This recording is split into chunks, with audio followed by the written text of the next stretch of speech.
Jika kita melakukan sesuatu secara berulang-ulang, tentu akhirnya kita akan merasa bosan. Meskipun hal yang kita lakukan itu adalah hal yang kita sukai. Begitu juga dengan iblis. Ternyata iblis suatu ketika pernah merasakan bosan menjadi iblis. Iya, iblis bosan menjadi iblis. Atau dia dikatakan bosan menjadi makhluk jahat. Dan kisah ini terjadi di zaman Nabi Musa alaihissalam. Lalu bagaimanakah kisahnya? Untuk itu, di video kali ini kita akan membahas tentang ketika iblis ingin pensiun.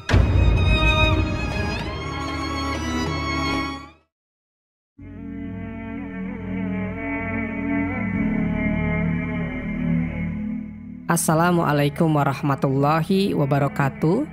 Semoga kita selalu dalam keadaan sehat walafiat. Amin ya rabbal alamin.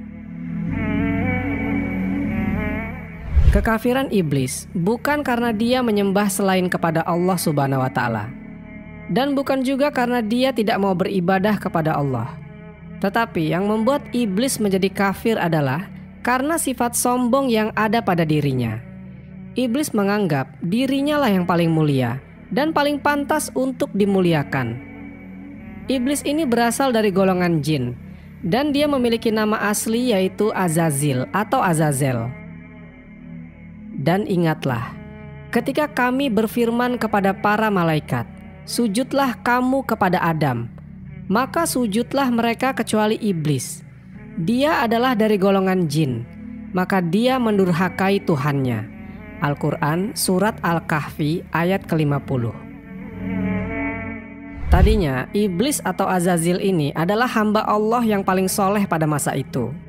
Bahkan dulu dia pernah beribadah kepada Allah ribuan tahun lamanya, hingga Allah berikan kemuliaan berupa kedudukan yang disejajarkan dengan para malaikat.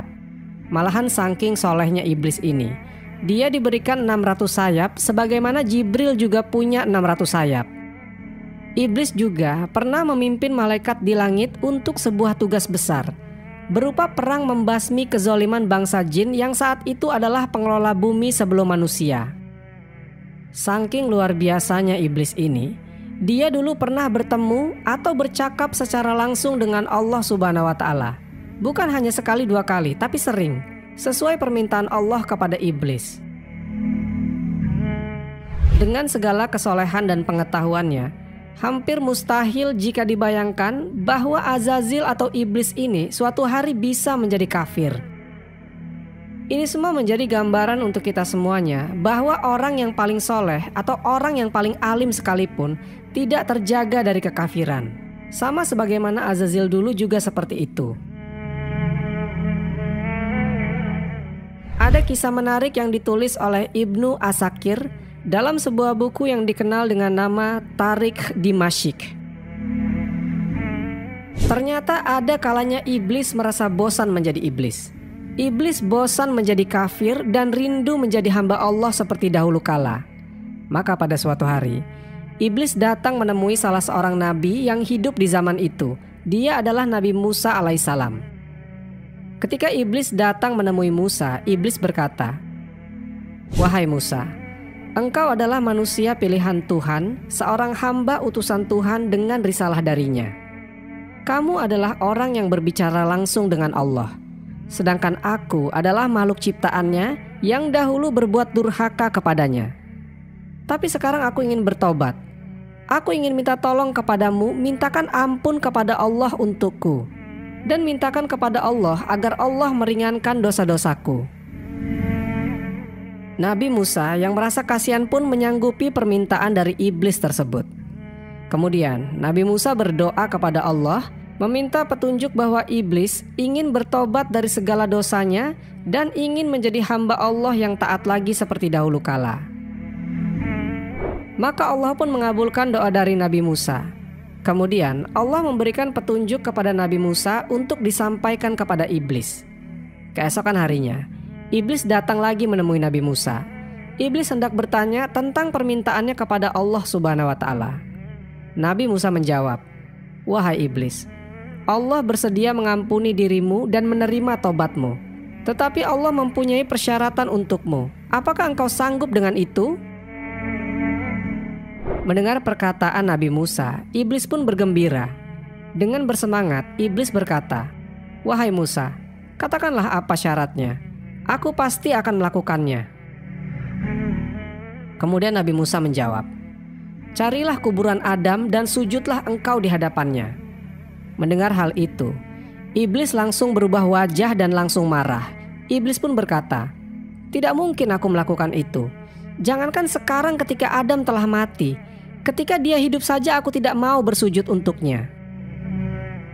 Pada akhirnya, iblis pun menolak syarat itu dan dia menjadi sangat marah dengan apa yang disampaikan oleh Nabi Musa alaihissalam.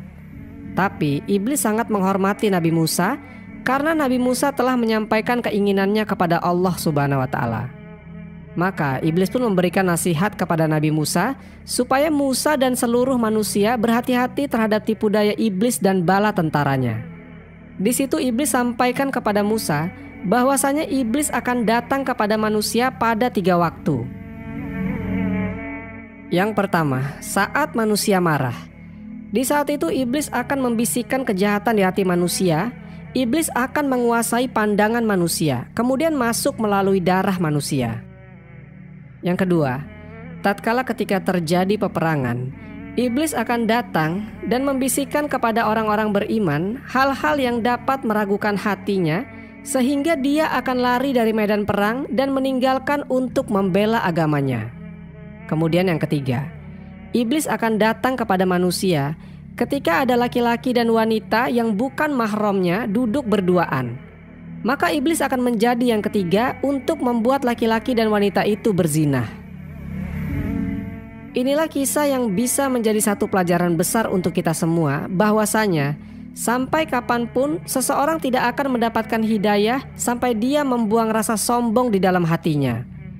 Maka jangan heran mengapa orang kafir menjadi semakin kafir, sebab kesombongan di hati orang kafir tersebut akan terus mendorongnya untuk terus menolak kebenaran. Dan berhati-hatilah terhadap jebakan syaitan dan manusia. Sesungguhnya syaitan akan terus datang kepada manusia untuk menjerumuskan manusia ke dalam neraka, sebagai teman yang menemaninya nanti di dalam neraka. Wallahu a'lam bishawab. Jadi itulah ketika iblis ingin pensiun. Semoga kisah ini bermanfaat.